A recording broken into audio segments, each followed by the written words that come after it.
नमस्कार. आज आपण बघत आहोत हरभऱ्याचं सूप. हे आयुर्वेदिक सूप आहे. हे आपण कसं बनवायचं ते बघूया. त्यासाठी मी हरभरे घेतलेत, मिरं पावडर घेतली, कोथिंबीर, आलं जास्त प्रमाणात, लसूण जास्त प्रमाणात, साजूक तूप, गरम मसाला, हळद आणि 2 काळं मिरं, 2 लवंगा, तमालपत्र, दालचिनी आणि 1 वेलची घेतलेली आहे. आता हे आपण जे सूप बनवतोय ते सर्दी खोकला यावर रामबाण उपाय आहे.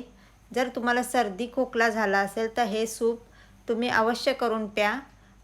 आता आपण ते कसे बनवायचे ते बघूया. मी लसूण, आलं आणि कोथिंबीर यांचं वाटण करून घेतलं. यासाठी लसूण आणि आलं जास्त वापरायचं, कारण आपण हे सर्दी खोकल्यावर औषध म्हणून बनवतोय, म्हणून लसूण जास्त आणि आलं पण जास्त घ्यायचं. हे मिक्सरला फिरवून घ्यायचं, त्याचं वाटण करून घ्यायचं.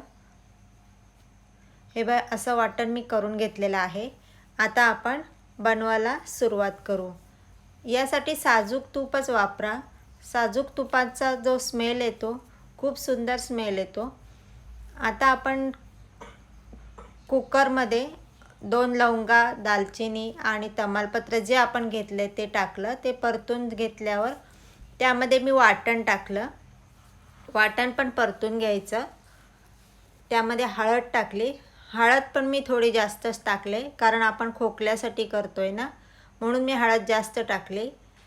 गरम मसाला टाकला, ते पण आपण त्यात परतून घ्यायचं. हे खूप पौष्टिक पण आहे. आपण चण्यांचं म्हणजेच हरभऱ्यांचं बनवतोय. मोड आलेले घेतलेले आहेत आपण, त्यामुळे ते खूप पौष्टिक आहेत. आता आपण हे असं परतून घेऊ आणि त्यामध्ये तुम्हाला किती हवं आहे तेवढं पाणी टाकायचं. तुम्हाला किती वाटी सूप बनवायचं आहे त्या प्रमाणात तुम्ही पाणी टाका. त्यामध्ये मीठ टाकायचं. मिठाचं प्रमाण थोडं कमी टाकायचं. हे बघा, असं मी पाणी टाकून त्यामध्ये आता मीठ टाकेल. मीठ टाकलं का मग ते थोडं काळं मिरं टाकली मी. मिरपूड जी आपण घेतलेली आहे ती अर्धा चमचा टाकलेली आहे. मी अर्ध्या चमच्याला कमी टाकलेली आहे, कारण चटके मारतील म्हणून. आणि आता त्यामध्ये मी थोडं मीठ टाकलं. आता आपण कुकरच्या 4 ते 5 शिट्ट्या घेऊ.